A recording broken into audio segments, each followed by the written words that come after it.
Well, stay-at-home orders have forced so many people to have to scrap their travel plans this summer. Others, though, are adapting and trying to create a pandemic-friendly trip. Joining us now is Chris Lehane, VP for Global Public Policy and Communications at Airbnb. Chris, the travel industry on a whole has just been devastated by the pandemic. What are you seeing at Airbnb? What has the impact been on your business? Well, the way we look at it is, we haven't recovered, but we are recovering. We've shared data over the last couple of weeks, just showing that there has been, significant pickup on the Airbnb platform. And I think what that really speaks to or reflects, is the fact that travel is inherent, innate to being a human. But people are looking to travel in a different way. And really, we've seen two trends emerge pretty quickly that I think speak to why we've seen this type of activity on our platform in particular. The first is almost all travel is now really hyper local, within 300 miles of where someone lives. They want to have control over their experience in terms of how they get there.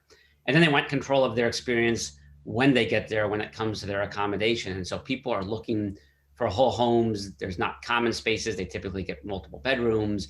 If they're looking for a pool or looking to be near a mountain or a lake or a beach, the nature of the platform and the products and homes that we offer really sort of aligns and matches with that consumer desire to travel, but to travel in a way where they're safe, healthy, and responsible. And that means having control over that travel experience. You've seen an increase in family travel. Can you tell us a little bit about that? Yeah, in many regards, I think I could say this. I'm a little bit older. This is, a little bit of a back to the future. Old school travel has come back. When I was a kid, we'd get our 1 week off in the summer. We'd jump in the station wagon, throw the dog in, go see the grandparents and the cousins either at a lake or by a beach. And that's really the type of travel that you're seeing now. Almost 60% of the travel on the Airbnb platform this summer has been family travel. People literally getting in their cars, going on a tank of gas. I have two teenage boys. I know the importance of making sure no public restroom stops. You get there, and then you get a whole home where you can really do what you want to do. Again, if it's by a lake, if it's go hiking by the mountains, near a beach, with a small group of family members. And so we've really seen, and I think, a year ago, last summer, the travel would have been much more international. It probably would have been a much longer one-time period. Now it's much more family. And typically we're also seeing multiple trips over the course of the summer. And again, almost all by car. There is something really nice about that, I think. I was reading as well that you've seen rural destinations gaining popularity. Yeah, I do agree with you. It is, there's not anything good that has happened as a result of this pandemic. To the extent anyone's looking for some type of silver linings, at least in the travel and tourism sector, perhaps it's the fact that people are really driving over hill and dale and experiencing their own communities, their own backyards in a way that maybe they hadn't before, and really doing it as families and coming together. And so I do think that there is something positive, and then also spending their money locally to help their neighbors and friends. On the rural side, right, so much of this travel, because it is now local, means it's no longer as urban as it was before. 9 out of every $10 getting spent on the Airbnb platform in June, and as we've gotten to July, are outside of our top 10 urban markets. That's a real change.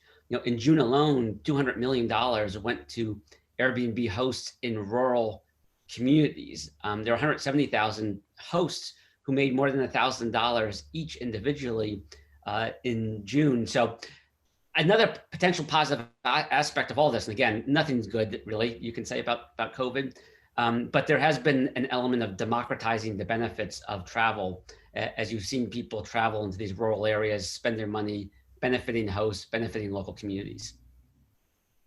How is Airbnb able to make sure that somebody doesn't use one of these properties and throw a big party? I just saw that Airbnb suspended dozens of quote unquote party houses in New Jersey. Is there anything even that you could do to make sure that that doesn't happen?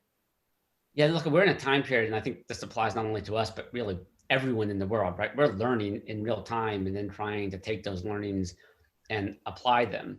And so, there's clearly a pent up demand for people to travel, but it's incredibly important, obviously, for all of us that people do it in a safe and responsible way. And so we've been looking to put tools onto the platform really, in real time as this is going to really help discourage people from engaging in activity that just certainly is not appropriate in any shape, way, or form. One of our policies is we prohibit people under the age of 25 from getting a listing, within the market that they live in, because we thought that that was a good way to be able to prohibit people from looking to rent a place to potentially throw a party.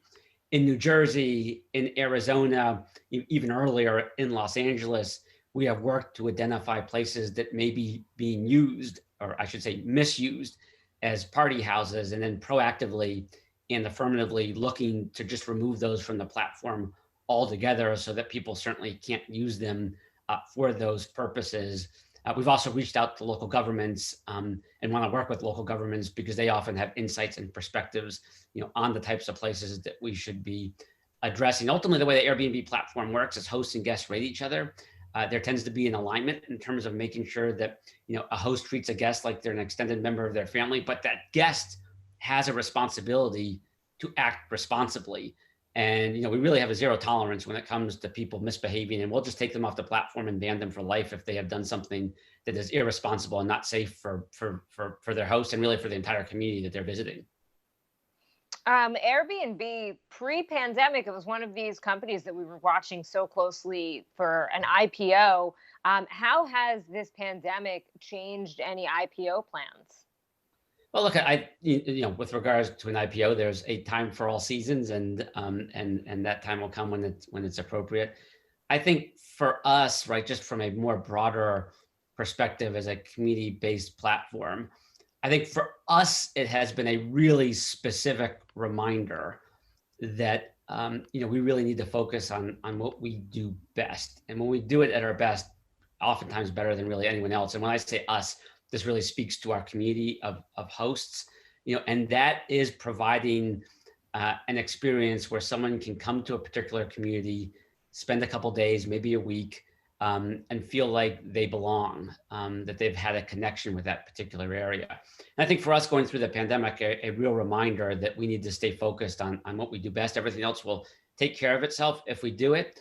And then the other thing I think is just really important, I think this applies again to almost anyone who's out there, is the importance of adapting and modifying, in real time. We very quickly have created tools on the platform to help guests find those properties that are within 300 miles of them. That then helps generate economics for those hosts. We introduced something called online experiences, which was a version of our what we call in real life experiences. You go to a local community, you can do something with someone who has a particular expertise, a local chef, a local hike. But now we have made that available online where people from around the world can take these experiences, and they may not be able to travel abroad, but they can at least do an online experience and participate in that. So that has been an example of the type of adaptations and innovations we've done in real time. Very cool, and just incredible to see how you guys are adapting through this pandemic. Chris Lehane, VP, for Global Public Policy and Communications at Airbnb. Really great to have you on. Thank you.